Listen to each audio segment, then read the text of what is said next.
Hello students, YouTube के channel management with DP Singh में आप सभी का स्वागत है।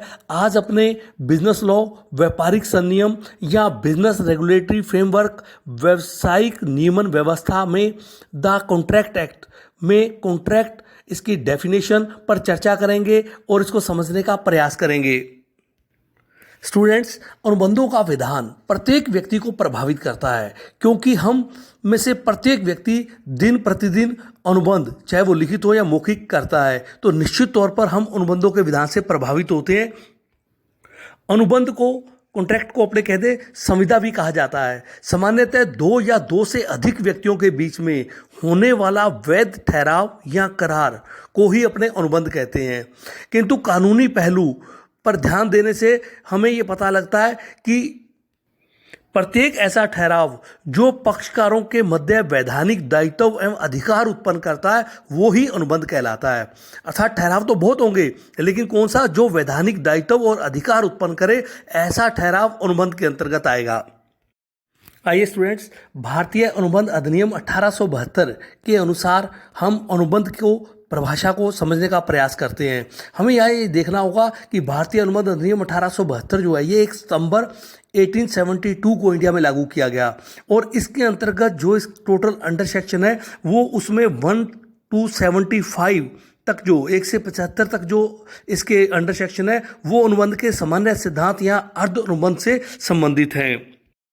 तो भारतीय अनुबंध अधिनियम 1872 1872 under section 2 sub section H के अनुसार अनुबंध एक ऐसा ठहराव है जो राजनियम द्वारा परिवर्तनीय है या an agreement enforceable by law is a contract under section 2H के अनुसार।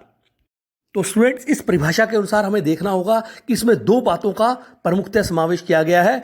एक तो ठहराव एग्रीमेंट और दूसरा ठहराव राजनियम या कानून द्वारा परिवर्तनीय होना, एनफोर्सेबल बाय लॉ।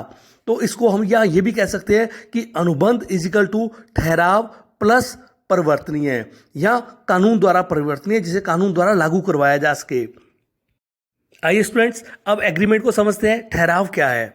प्रत्येक वचन या वचनों का समूह जो एक दूसरे के लिए प्रतिफल का निर्माण करते हैं या बनाते हैं, ठहराव कहलाता है। प्रत्येक वचन या वचनों का समूह जो प्रत्येक समूह के लिए एक दूसरे के लिए कोई प्रतिफल पैदा करते हैं, निर्माण करते हैं, तो उसको ठहराव कहते हैं। या दूसरे शब्दों में ये कह दें कि ठहराव वचनों के आदान प्रदान के कारण से उत्पन्न होता है और वचनों का आदान प्रदान करने हेतु एक पक्षकार प्रस्ताव को दूसरे पक्षकार के पास उसकी सहमति के लिए देता है और वह इसे स्वीकार कर लेता है, तो इस प्रकार यह ठहराव बन जाता है। या इसको दूसरे रूप में हम ये समझा सकते हैं कि ठहराव इजिकल टू प्रस्ताव प्लस प्रस्ताव ग्रहीता की सम्मति, अर्थात इनसे मिलकर ठहराव बनेगा।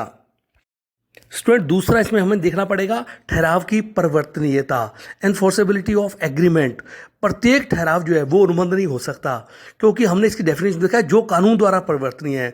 तो कोई भी ठहराव अनुबंध तब बनता है जो कानून द्वारा परिवर्तनीय होगा, किंतु कोई भी ठहराव कानून द्वारा परिवर्तनीय तभी करवाया जा सकता है जब ठहराव में पक्षकारों के कानूनी अधिकार और दायित्व उत्पन्न होते हों ठहराव के माध्यम से।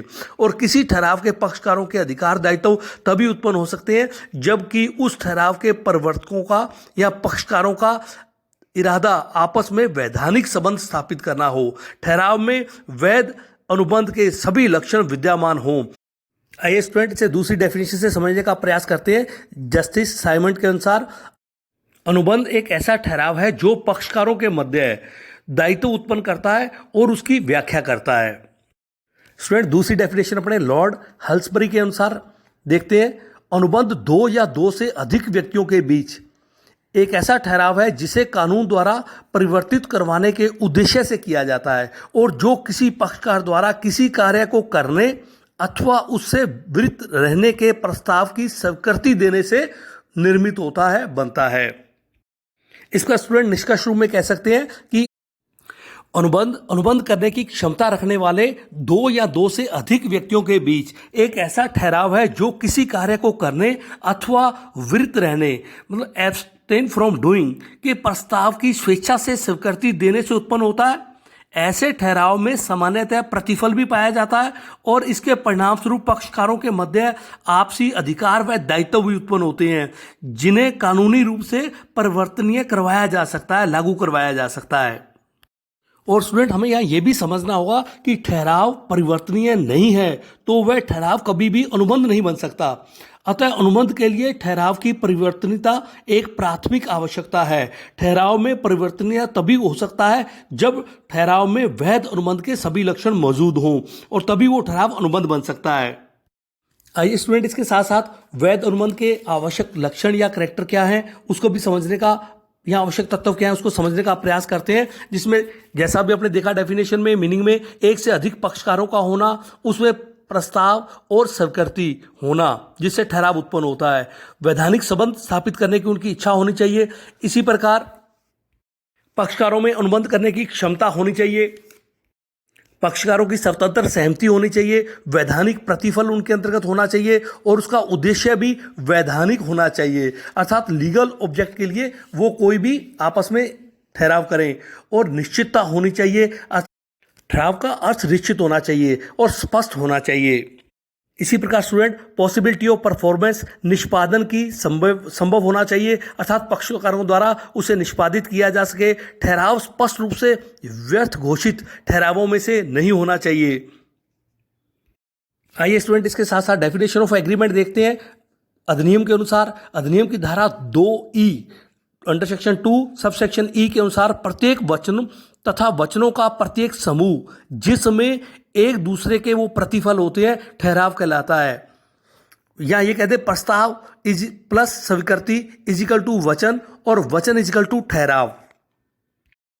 आइए स्टूडेंट, ठहराव और अनुबंध में अंतर के माध्यम से भी इसे समझने का प्रयास करते हैं। तो ठहराव क्या है, हमें अभी देखा, वचन तथा वचनों का प्रत्येक समूह जो एक दूसरे के प्रतिफल होते हैं वो ठहराव होते हैं। और अनुबंध में हमने कहा वह ठहराव है जो राजनियम द्वारा परिवर्तित करवाया जा सकता है। ठहराव का निर्माण प्रस्ताव की स्वीकृति करने से होता है, जैसा आपने अभी देखा, और ठहराव और उसकी परिवर्तनीयता से अनुबंध के सभी लक्षण मौजूद हों तो अनुबंध का निर्माण होता है। ठहराव से पक्षकारों के वैधानिक अधिकारों और दायित्वों का जन्म होना आवश्यक नहीं है कि कोई भी ठहराव हो जिससे उसमें वैधानिक अधिकार और दायित्व उत्पन्न ही होते हों, जबकि अनुबंध के निर्माण से पक्षकारों के बीच में वैधानिक अधिकार व दायित्व अवश्य उत्पन्न होते हैं। ठहराव के लिए किसी अनुबंध की आवश्यकता नहीं पड़ती, लेकिन अनुबंध के लिए हमें ठहराव की आवश्यकता होती है। ठहराव वैधानिक रूप से बंधनकारी नहीं होता, अर्थात बाउंड करने वाला नहीं होता, जबकि अनुबंध निश्चित रूप से वैधानिक रूप से बंधनकारी होता है, बाध्य करता है। ठहराव एक व्यापक अवधारणा है जिसमें अनुबंध शामिल नहीं है, जबकि अनुबंध एक सीमित अवधारणा है जिसमें एक विशेष प्रकार के जो ठहराव है जिसमें निश्चित विशेषताएं होती हैं उनको सम्मिलित किया जाता है। तो स्टूडेंट, इस प्रकार अपने एग्रीमेंट और कॉन्ट्रैक्ट को आज समझने का प्रयास किया। धन्यवाद।